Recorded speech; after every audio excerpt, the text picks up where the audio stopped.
I would like to take a second to talk about faith and why the word of now asks you to believe things that would seemingly be impossible. One, because anything's possible when it is willed by the universe itself. But there's more to it than that. We find in what is called the placebo effect, where a person,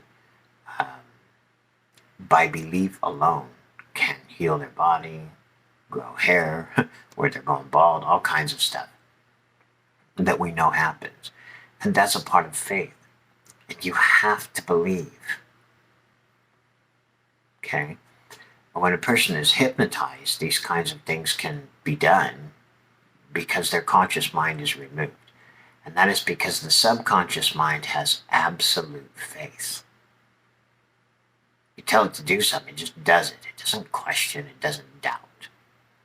But when the conscious mind is involved, you have to have faith, or some of these things don't work. And you have to believe in the impossible, or the impossible won't happen. If you hypnotize a person and you tell them, they have an injury, and the blood in their blood vessels, you can tell them that the blood is no longer flowing, and they'll stop bleeding through their injury. But as soon as they become conscious of their injury again, they'll start bleeding again. Unless they have that faith that they believe that, the blood wasn't flowing when it was just their subconscious, so why should it flow just because they're conscious of it? And they have that belief, and then the blood stops flowing. And,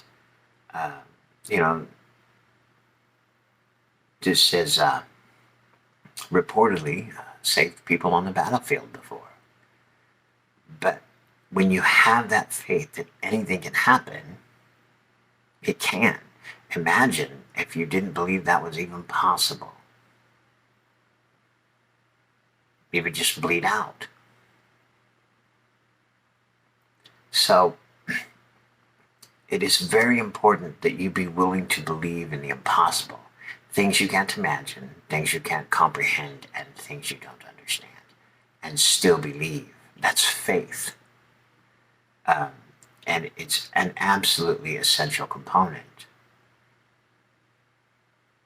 Anyways.